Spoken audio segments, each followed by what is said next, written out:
Welcome back, fellow treasure hunters. Not much interesting news has plagued ufology since we last talked. There was a surprising premiere of Dan Farrer's new ufology documentary, State of Disclosure, at South by Southwest. I can't really think of a less welcoming place for a documentary like that. I'm friends with many people who attended SXSO, and many of them were confused at the inclusion of Farrer's grifter-filled movie. And if the reviews are any indication, it wasn't received too well. That's enough of that. It's time for us to join our favorite group of searchers and hunters deep in the Uinta Basin as we all try and get closer to finding the mystery at Blind Frog Ranch. We meet up with Duane Ollinger and Charlie Boy, who are at one of the poachers' locations with a ranger from the Utah Bureau of Land Management. Duane says if the feds don't kick the poachers out, they'll do it the old-fashioned way. The ranger confirms the trespassers do have mining claims, but it seems whoever signed the claims was misinformed about property lines. Duane gets a bit frisky when he hears this news, though he keeps his calm in front of the ranger. Chad Ollinger, James Keenan, Ryan Skinner, and John Gillum are at the parallel ridgeline in Crow Creek where we left them when they noticed the Seven Sisters, the supposed landmark to the Lost Roads mine.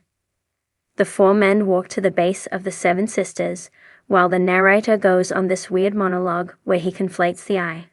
That points to the Lost Roads mine. They're looking for to the eye on the dollar bill and the Freemasons. It's weird and feels like a wholly forced connection. That's not the only stretch in this episode.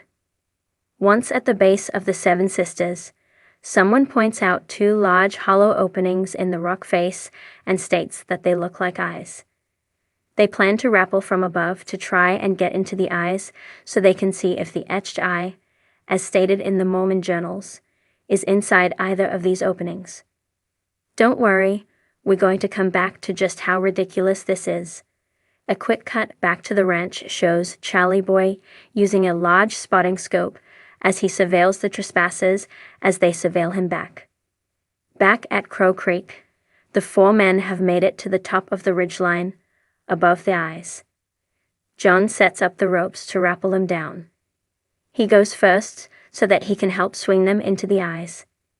There is a drone shot of John rappelling down, and these drone shots clearly show how shallow the right eye is. This is where my next issue with this episode and forced drama comes in. First off, if they need to rappel down to get into these eyes, then how the hell did an 1800s rods get into it? Secondly, if they can use drones to get the shot of John rappelling down, then why can't they just use the drone to look into the eyes? It's bright enough for the drone shot to easily let us see how shallow the right eye is, so why don't they just use that to check out both eyes? It saves everyone energy, time, and money. Nevertheless, Chad is the first to go down after John.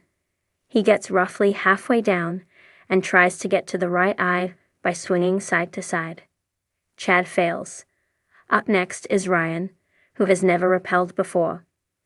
Ryan is successful with the right eye and notices it's too shallow and no eye is etched inside. Thankfully, they decide the left eye is impossible to try and swing into, so the next best option is to walk up the steep, uneven path. John stays back as Chad, Ryan, and James cautiously walk toward the left eye. James makes a misstep and falls, hurting his shoulder. But that's not the last issue for James. By the time they get to the left eye, James has a medical episode. He starts to black out, gets incredibly sweaty, and loses his hearing. After spending some time on the ground, James starts to feel better. Once regrouped, they notice a hidden canyon and ridgeline from their current location. See, they didn't find the etched eye as stated in the journal. They've taken the hole in the rock face at face value and assume that's what roads meant.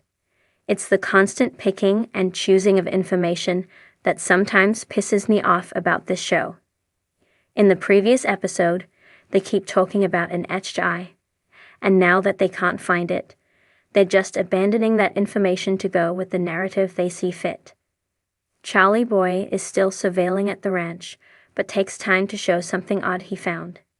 He shows the camera crew a photo he took of something strange in the beaver pond.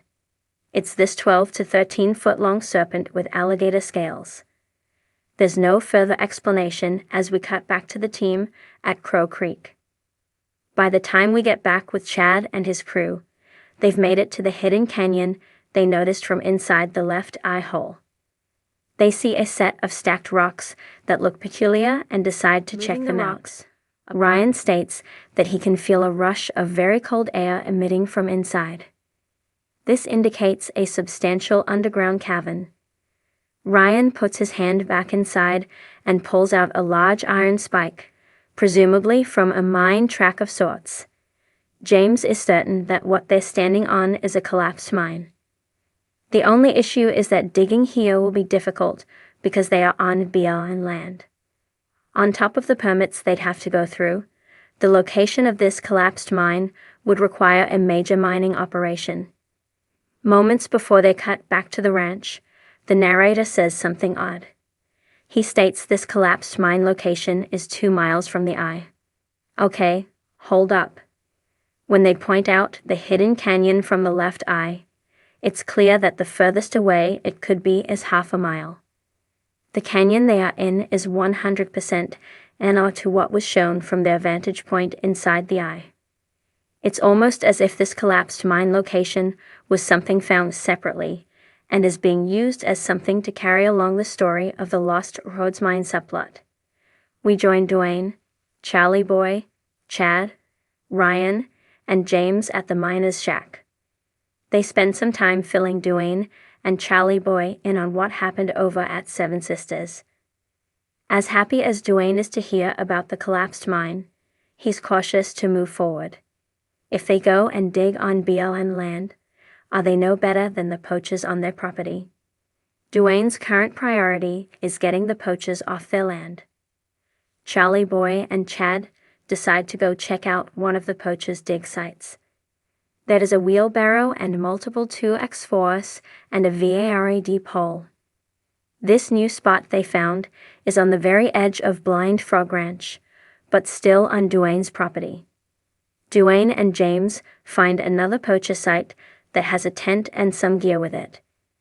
They look inside one of the bags, and it contains explosive wire and dynamite.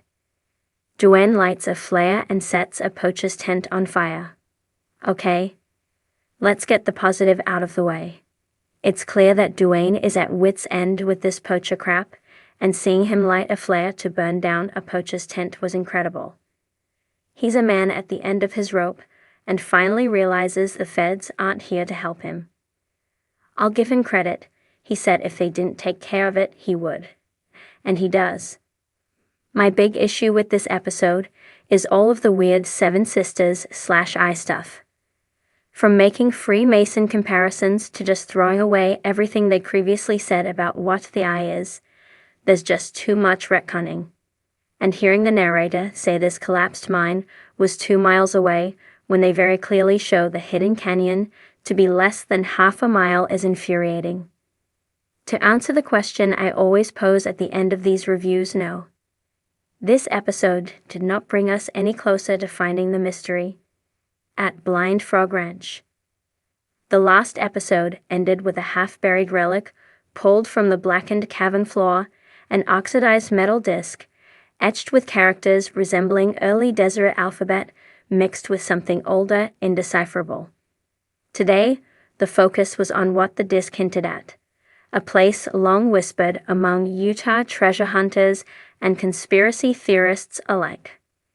A legend buried beneath folklore, cloaked in religious mystery, the Mormon Eye.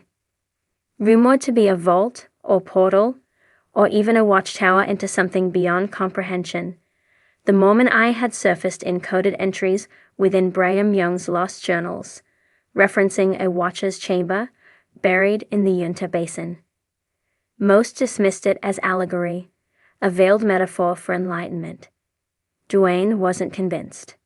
With Charlie Snow and Chad Ollinger joining him near the southern rim of the ranch, where geological scans had previously detected a hollow chamber intersected by fault lines.